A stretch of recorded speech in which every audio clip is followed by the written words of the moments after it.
आगे बढ़ेंगे। एक और अगली बड़ी खबर आपको बता दें राजस्थान से, जहां पर पुलिस ने गौहर चिश्ती को हैदराबाद से पकड़ा और भड़काऊ भाषण के मामले में गौहर चिश्ती को गिरफ्तार कर लिया गया है।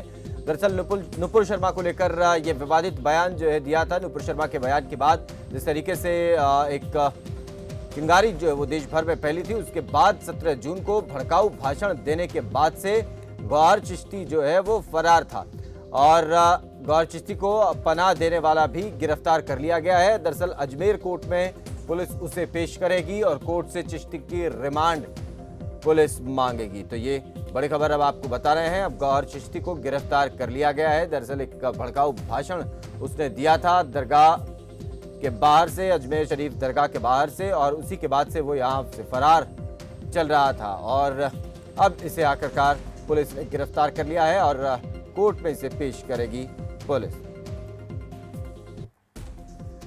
हमारे संवाददाता सनी है और ज्यादा जानकारी दे रहे हैं अजमेर से। सनी, बताएं, अब गौहर चिश्ती को पकड़ लिया गया है, इसके बाद पुलिस ने प्रेस कॉन्फ्रेंस भी इसमें की, क्या कुछ इसमें कहा गया और क्या फिलहाल ताजा अपडेट इस पूरी खबर पर?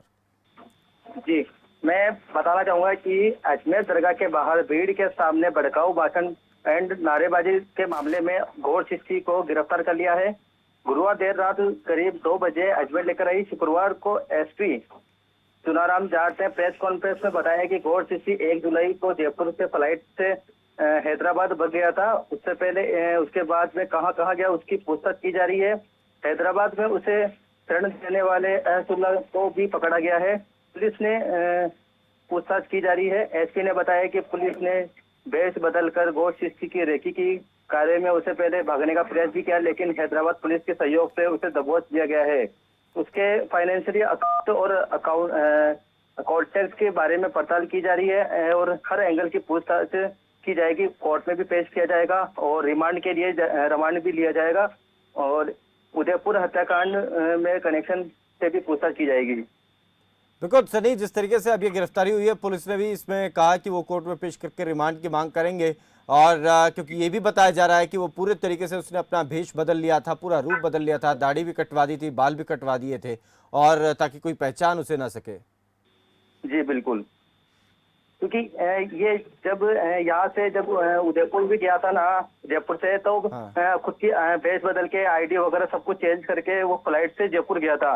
वहाँ पे भी कि मतलब भेष बदल के ही रहा और अपने अजमेर पुलिस ने भी भेष बदल के ही उसकी रेकी की थी और उसकी सहायता से उनको पकड़ने का सफलता हुई है। चलिए, शुक्रिया सनी पूरी जानकारी के लिए। रघु हैं हमारे सहयोगी और ज़्यादा जानकारी दे रहे हैं। रघु, अब इस पूरे मामले में हम देख रहे हैं कि एक राजनीति भी सामने आई है, तो दूसरी तरफ पुलिस ने भी अपनी मुस्तैदी दिखाते हुए, क्योंकि भेष बदलकर वो छुपा हुआ था, तो पुलिस ने भी ठीक उसी का तरीका अपनाया और आखिरकार उसे गिरफ्तार कर लिया है। तो फिलहाल आगे किस तरीके से कार्रवाई जारी होगी इस पूरे मामले में? देखिए, जो गौहर चिश्ती को गिरफ्तार कर लिया गया है, जो कि आपने बताया कि हैदराबाद के अंदर ये भेष बदल करके इन्होंने जो पूरा दाढ़ी वगैरह कटवा करके इन्होंने भेष बदला गया था इनके द्वारा। तो कहीं ना कहीं पुलिस प्रशासन ने इस पर सक्रिय होकर के इनको गिरफ्तार किया है। अब गिरफ्तार करने के बाद आज कोर्ट में पेश किया जाएगा। आज कोर्ट में पेश करने के बाद अब इतना जरूर है कि अरुण, इसके अंदर एनआई ने अभी कोई संपर्क नहीं साधा है। अब एनआई संपर्क साधने के बाद और भी पुख्ता जानकारी है वो एनआई करेगी। तो कहीं ना कहीं ये चिश्ती जो गौहर है, इसके जो पाकिस्तान से लिंक बताए जा रहे हैं, पाकिस्तान के द्वारा जो कि दावत है इस्लाम जो संगठन है, जो 1981 में पाकिस्तान में एक मौलाना के द्वारा संगठन बनाया गया था और वही संगठन का जो प्रभाव है भारत देश के अंदर अलग अलग राज्यों के अंदर, यानी 25 राज्य ऐसे हैं जहां पर लगातार प्रभाव बढ़ रहा है। और कॉल डिटेल खंगाली गई है। जो रोज और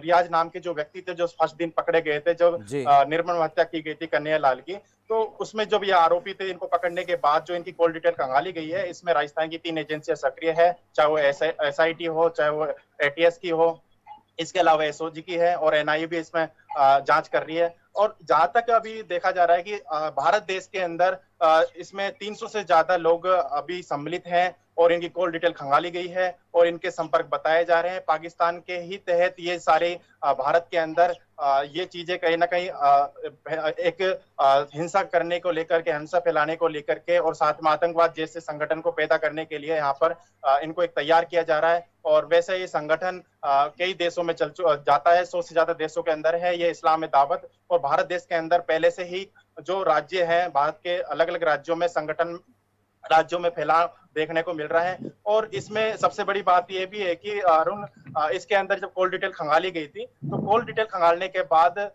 जो 4000 से ज्यादा नंबर मिले हैं और अलग अलग देशों के अंदर भी है और बाकी भारत देश के अंदर राज्यों के अलग अलग नंबर मिले हैं और इनसे संपर्क साधने की कोशिश की जा रही थी कि इसे भारत के अंदर इसको प्रभावी ढंग से रूप दिया जाए।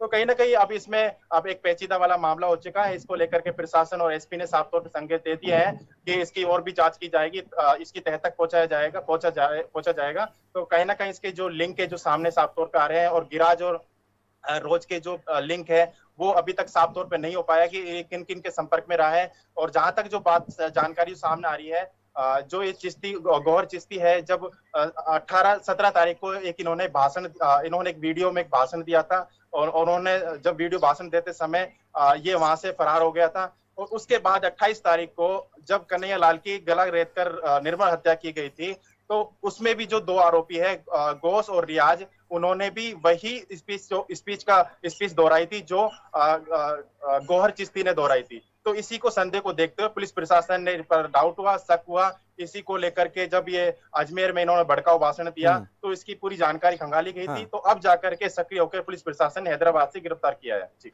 चलिए, बहुत शुक्रिया रघु इस पूरी जानकारी के लिए। तो इस पर नज़र बनाए रखिएगा, फिर हम आपके पास लौटेंगे और अपडेट के लिए। तो पूरा मामला जो है अब पुलिस ने इसे गिरफ्तार कर लिया है और अब कोर्ट में पेश किया जाएगा, रिमांड पर लिया जाएगा, इससे और पूछताछ की जाएगी, देखना होगा कहाँ तक ये मसला जाता है।